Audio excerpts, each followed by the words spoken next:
para entender os desdobramentos desse caso e os aspectos constitucionais dessa decisão, a gente faz agora uma entrevista importante, conversa com o ministro aposentado do Supremo Tribunal Federal, Marco Aurélio Mello.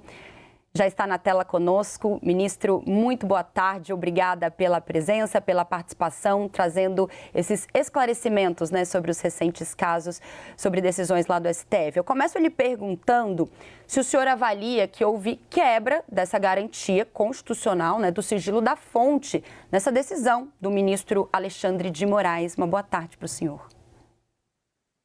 Olha, na faculdade nós aprendemos desde sempre que em direito o meio justifica o fim, mas jamais o fim ao meio.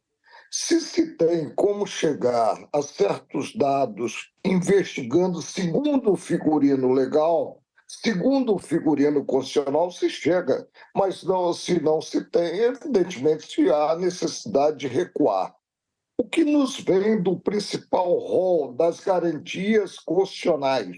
Esse rol está no artigo 5º da Lei das Leis da República, da Carta Cidadã, que é assegurada a informação, o direito à informação. E aí se tem a cláusula, em bom português, resguardado o sigilo da fonte, caso necessário a atuação profissional. Evidentemente, se quebra o sigilo da fonte, não se terá daqui a pouco mais informações. E o público, em geral, tem interesse na informação, em conhecer quais são as mazelas do Brasil e aí buscar-se a indispensável correção de rumos para que nós cheguemos ao Brasil sonhado. Isso é muito importante. Observar-se a Constituição Federal. E onde o preceito é claro, não cabe interpretação, muito menos para flexibilizá-lo e aí potencializar-se com isso o objetivo que se pretende alcançar. Mas, evidentemente, o direito permite essas interpretações. Agora, claro que o guarda-maior da Constituição, que é o Supremo, deve observá-la, porque a Constituição submete indistintamente o Executivo, o Legislativo e o Judiciário, inclusive, como eu disse, ao guarda-maior dela Constituição, que é o Supremo. Eu vejo com muita preocupação, como cidadão, hoje aposentado já há 5 anos, estive 31 anos na bancada do Supremo, a chegar-se à quebra do sigilo da fonte. Isso não se coaduna com o Estado democrático de direito. Isso não se coaduna com o que nós esperamos que seja realmente observado a Constituição Federal. Eu convido para essa conversa também o nosso analista de política, Caio Junqueira, que tem uma pergunta para o senhor, ministro. Boa tarde, ministro. Como o senhor vê esse movimento em si, O que esse movimento, esses movimentos recentes do Supremo Tribunal Federal, desse grupo, dessa ala... Está chegando bem, Caio. Tá. Eu queria uma leitura do senhor sobre o ambiente, a situação dessa ala do Supremo Tribunal Federal hoje. O que o senhor acha que leva um ministro do Supremo a quebrar sigilo de jornalista? Não perceber em si a envergadura da cadeira. Isso é importantíssimo. Aqueles que lá estão são doutos em direito e devem buscar o que é melhor para o país. E o melhor para o país é a liberdade de expressão, é não ter-se qualquer empecilho à função jornalística. E quebrar a fonte, a meu ver, é um passo demasiadamente largo, que não se coaduna com as regras constitucionais.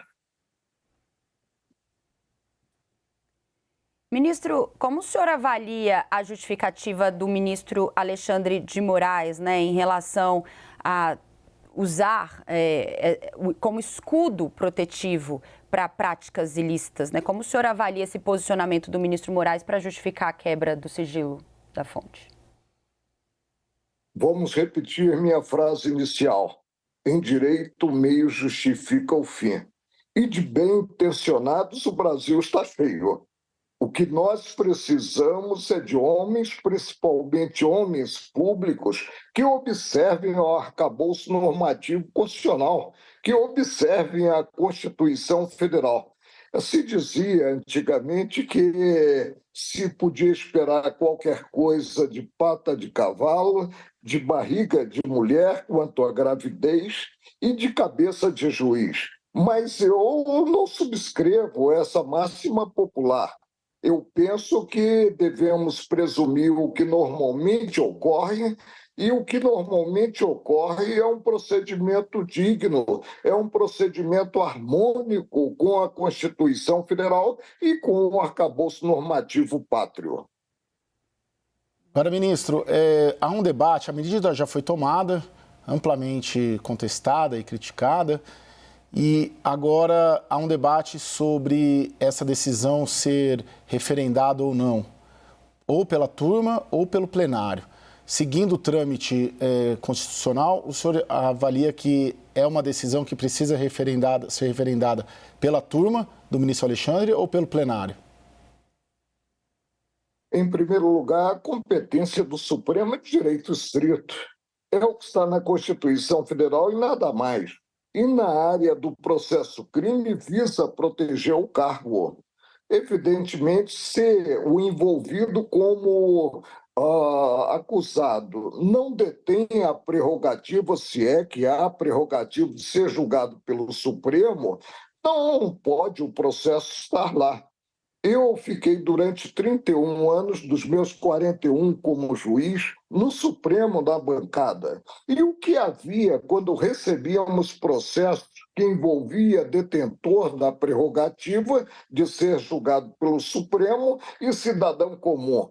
Nós implementávamos automaticamente o desmembramento. Da mesma forma, quando o deputado ou o senador envolvido em inquérito, processo, crime, não conseguia a reeleição. Jamais julgamos em órgão fracionado processo crime, mas foi arvorada uma competência ilimitada do Supremo, inclusive para julgar os baderneiros de 23 de janeiro de 2023, e tiveram, por isso, ante o grande número de processos crime, tiveram que promover emenda regimental para dar atribuição às turmas, a atribuição de julgar processo crime. Isso é ruim. Supremo é órgão único, e o órgão único é o plenário, com as 11 cadeiras de preferência ocupadas.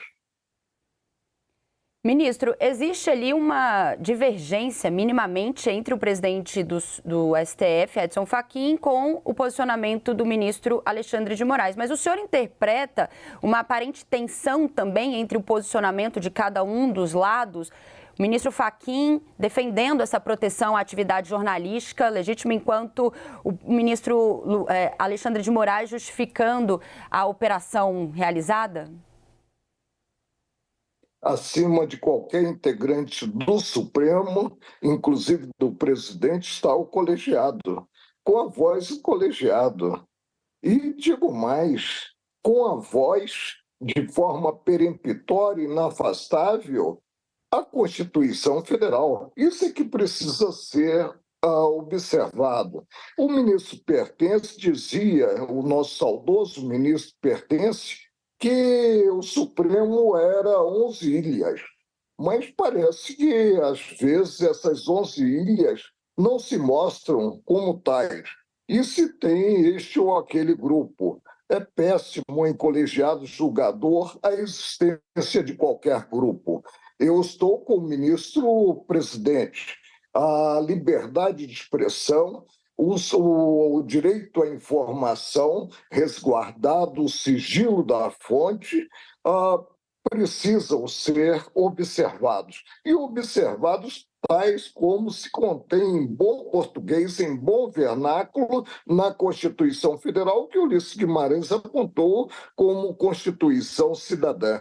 Que ela, ou seja, e a cidadania tem interesse na boa informação, tem interesse na atuação da imprensa, colocando o dedo na ferida e escancarando as mazelas do país para que nós possamos ter o Brasil sonhado. Caio, tem mais outra pergunta? Eu queria perguntar para o senhor como o senhor vê o envolvimento direto e indireto de ministros do Supremo com o Daniel Vercário e o Banco Master. Com muita tristeza, com profunda tristeza, como também vejo certos engajamentos aí no campo político. Ministro, para a gente encerrar também, trazendo aqui um ponto de provocação, o senhor avalia algum tipo de revisão da jurisprudência do STF sobre esse sigilo da fonte, liberdade de imprensa? Isso precisa ser revisado a partir de agora? Abre um precedente de fato? Sou um homem otimista por criação, por educação, pelo trabalho desenvolvido nos muitos anos como juiz. Eu acredito em uma evolução. Hoje, os integrantes do Supremo perderam praticamente a cidadania, não conseguem frequentar lugares públicos. Isso é ruim, e toda vez que se tem críticas exacerbadas, como se tem hoje em dia, a este ou aquele órgão, indispensável é que os que ocupam cargos no órgão reexaminem os seus atos e aí evoluam, já que somente os mortos, e disse um grande filósofo, não evoluem. Tá certo. Nós conversamos com o ministro aposentado do Supremo Tribunal Federal, Marco Aurélio Mello. Ministro, agradeço mais uma vez a participação do senhor aqui no Agora CNN. Muito boa tarde. Agradeço também ao Caio Junqueira pela participação. Boa tarde. Meus cumprimentos à CNN pelo serviço de ordem pública que é tão bem prestado à sociedade em geral.